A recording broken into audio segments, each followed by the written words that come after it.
ప్రభునందు ప్రియులైన మీకందరికీ యేసుక్రీస్తు ప్రభువారి నామములో శుభవందనాలు తెలియజేస్తూ ఉన్నాం. ఎడారిలో సెలయేర్లు అనే దినపాఠమునకు స్వాగతం. ఫిబ్రవరి 26. నా కృప నీకు చాలును. కొరింథీయులకు రాసిన 2వ పత్రిక 12వ అధ్యాయం 9వ వచనం. ఒకరోజు కష్టపడి పనిచేసి తిరిగి వెళ్తున్నాను. చాలా అలసటగా ఉంది. చాలా నీరసించిపోయి ఉన్నాను. హఠాత్తుగా మెరుపు మెరిసినట్లు ఈ వాక్యం నాకు తోచింది. నా కృప నీకు చాలును. ఇంటికి చేరి నా బైబిల్ తీసి చూశాను. నా కృప నీకు చాలును. నిజమే ప్రభు. ఒక్కసారి ఆనందంతో గట్టిగా నవ్వు వచ్చింది.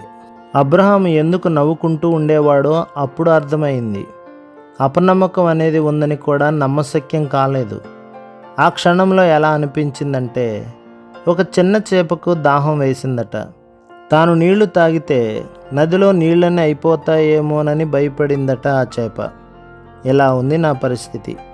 గోదావరి అంటుంది, ఓ చిన్న చేప, నీ దాహం తీర్చుకో, నాలోని నీళ్లు నీకు చాలు. లేక 7 సంవత్సరాల సమృద్ధి తర్వాత ఓ చిట్టెలుక తాను కరువుతో చనిపోతానేమోనని భయపడినట్టుంది. యోసేపు దానితో అంటాడు, ఓ చిట్టెలుక, దిగులు పడకు, నా ధాన్యపు కొట్లలోనిది నీకు చాలు. ఇంకా ఆలోచిస్తే ఒక మనిషి పర్వతం మీద నిలబడి అనుకుంటున్నాడు, ప్రతిసారి నేనెంత గాలి పీల్చుకుంటున్నాను, వాతావరణంలోని ఆక్సిజన్ అంతా అయిపోతుందేమో.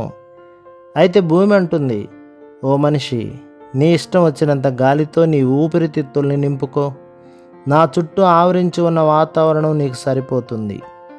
ఓ నా సహోదరులారా, నమ్మకం ఉంచండి. కొంచెం పాటి విశ్వాసం మీ హృదయాలను పరలోకానికి తీసుకువెళ్తుంది. గొప్ప విశ్వాసమైతే పరలోకాన్నే మీ హృదయంలోకి తీసుకువస్తుంది.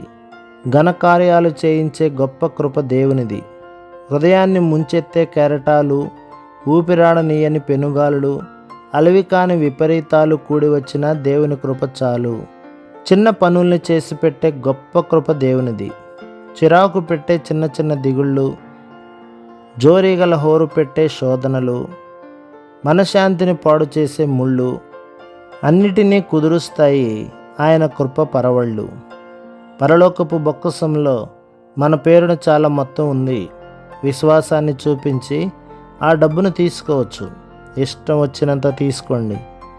ప్రభు మిమ్మును, మీ కుటుంబములను, మీ సంఘములను దీవించి ఆశీర్వదించునుగాక. ఆమేన్.